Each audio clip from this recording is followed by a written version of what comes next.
What's the difference between capitalism and democracy? Richard Wolff drops by for the hour to talk about that and a lot more. Check it out, ding the bell, leave your comments, tell your friends about us, and please subscribe to our channel. You are a professor of economics, and I would like to, with this hour, with your permission, basically do a kind of Econ 101 class. You up for it? Sure, absolutely. And let's get into, first of all, I'd like to go through some definitions and what these things mean and where these meanings came from and why it's important that we understand them. Like, for example, starting out, what is capitalism and why is it that particularly our political class, but also our media class, are constantly conflating capitalism and democracy? What is capitalism literally? What does it mean to be a capitalist, and what does that or have or not have to do with democracy? Well, I mean, the connection between capitalism and democracy is 100% ideological. It is the effort, which is as old as a modern capitalism, to make an equation, to convince people, to persuade perhaps the people who said it themselves, that bringing capitalism into being as the economic system we live with somehow brings with it necessarily democracy, so that it becomes such a close relationship that the terms even become synonymous with one another in people's speech. In reality, in terms of the strict definition, this is simply not the case. The notion of democracy is much, much older than the notion of capitalism. It goes back at least as far as ancient Greece. It is a word that has Greek roots anyway. It has a simple, basic idea that a democracy exists if and when the people affected by decisions are automatically and by right given the participation in reaching those decisions.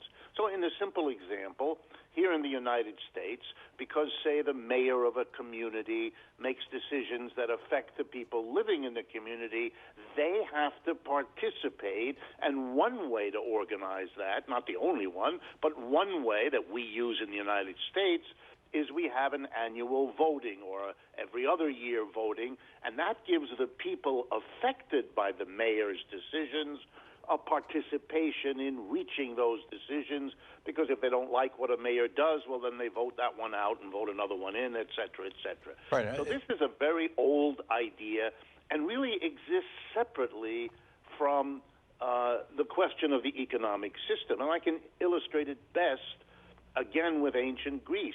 Athens, a place where many people think democracy was born.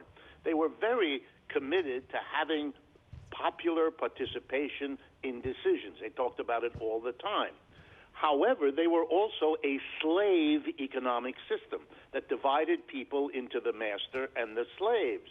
And once you study ancient Athenian democracy, you discover that, yes, they were democratic, but they were democratic of, by, and for the masters. The slaves did not participate in any of that great democracy. That was thought to be a completely different and irrelevant matter. So the economic system divided people into slaves and masters. It wasn't democratic in the sense the slaves never participated in any of the decisions that affected them. They were the property of the masters. Now, to go fast forward to our own society, the same question arises. Do we have a society in which people participate, and by the way, on an equal basis? That's part of democracy. Each of us has equal say with other people about the decisions that affect us. It seems to me crystal clear that it is, I'm going to be nice and polite now, a major stretch to call the United States a democratic society when you consider how many people are excluded from decision-making and how unequal we allow people to be in reaching social decisions of all kinds. A person who can buy advertising for whoever candidates they prefer is in a very different position to shape decisions than a person who cannot, and we all know that real well from the United States. And then finally, the capitalist system as an economic system doesn't have masters and slaves. That's slavery. And it doesn't have lords and serfs. That's feudalism. What we have is employers and employees.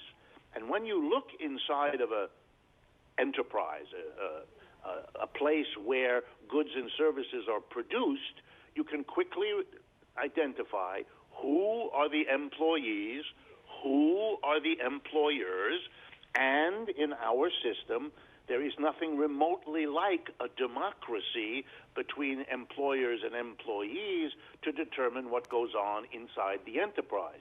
We give all of the power to the employer, the family, the individual, the board of directors. That's exclusive of a union, right? That's right. Exclusive of a union. That's right. Union is, in fact, one of the institutions developed in capitalism whereby the workers, having been excluded from all the effective decision-making inside the enterprise, seek, by unifying, to begin to have some say over what goes on, particularly over the decisions about wages and working conditions, rarely much beyond that. So, okay, so we have this definition of capitalism. You know, I asked about capitalist. My rant has been basically that a capitalist is a person who makes money off capital. That, Warren Buffett is a capitalist. He invests money and he makes his living off his investments. Paris Hilton is a capitalist. She sits around the pool, getting a nice tan while she's waiting for the dividend checks to arrive. But for some reason, these reporters keep walking up to people, and including politicians, and saying, "Are you a capitalist or a socialist?" "Oh, I'm a capitalist." And I want to go, there's probably only a couple 100,000 capitalists in the United States. People are just living off their investments. Is that a reasonable definition, or am I out in space here? No. You are literally and exactly correct. The number of capitalists, that is, people in a position to employ others. And remember what a capitalist does. He or she starts with a sum of money, let's say $100, doesn't make any difference. And the whole point and purpose of going into production of a good or a service is to come out at the end of the year with more money than you put in. In other words, you laid out $100 to buy inputs and hire some workers, and they produced an output which you sold, and the whole point and purpose of the enterprise is to get more revenue when you sell the output than it cost you to secure the inputs. That's what a capitalist is. And to go up to a reporter or a politician who does not engage in what I just described and have him or her say, "I'm a capitalist," means they really don't understand what it is they're saying. What they probably mean is they like the capitalist system, or they're satisfied with it, or it's okay with them. But the notion that they are themselves a capitalist, that's simply misunderstanding what the terms mean. Yeah. Now, I have also, I'd like to draw a distinction between capitalism, capitalists, and free enterprise, if that's an appropriate distinction. I've started, I think, 7 businesses in my life that achieved some sort of critical mass. Several of them did very well. This business, let's just use the example of this radio show. Louise and I started this. We had retired. I was living in Vermont. I was just writing books, and we had sold a business in Atlanta to our employees. They paid us out over 7 years. And we started this show. The first 4 or 5, 6 years of this show, we lost money on the show. In fact, we cut our retirement savings by probably 3/4 in order to fund the show. Since then, the show has started producing some revenue. We've been able to pay back most, in fact, I think all of that money, and also take a salary. But I'm not living off money that, well, I guess you could argue that I'm living off money that I invested, but if I don't show up for work tomorrow, there's no show, and I get no income. So it seems to, in a way, I'm kind of trapped by my own success. That's not capitalism, or at least it seems like it's not capitalism by my definitions. What is that? Is that free enterprise? Yeah, the problem is you can call it free enterprise, but then there's nothing particularly capitalistic about a free enterprise.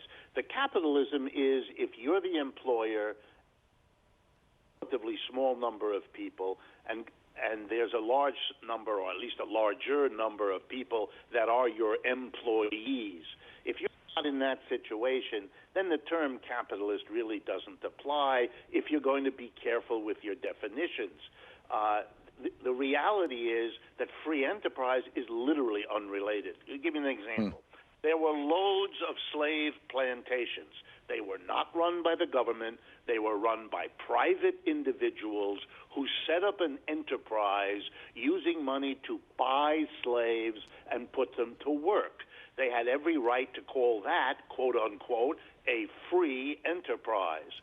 Ditto, a lord in a feudal society could acquire in a variety of ways serfs and operate a plantation with serfs, and that could be called a free enterprise. So the fact that in a capitalist system there are people who don't choose to get slaves in our country because it's illegal, right. Or they don't choose to get serfs because basically it doesn't exist in our society. So the way they carry out their business, their enterprise, is by hiring workers. Right. But so am I an entrepreneur? Would that be the word? We got about 40 seconds to a break here. Absolutely. Entrepreneur comes from the French words undertaking. You undertake to produce some goods and services. You may do it by yourself. You may do it with hired people. If you do it with hired people with the goal of having more money at the end than you started with, then you're a capitalist.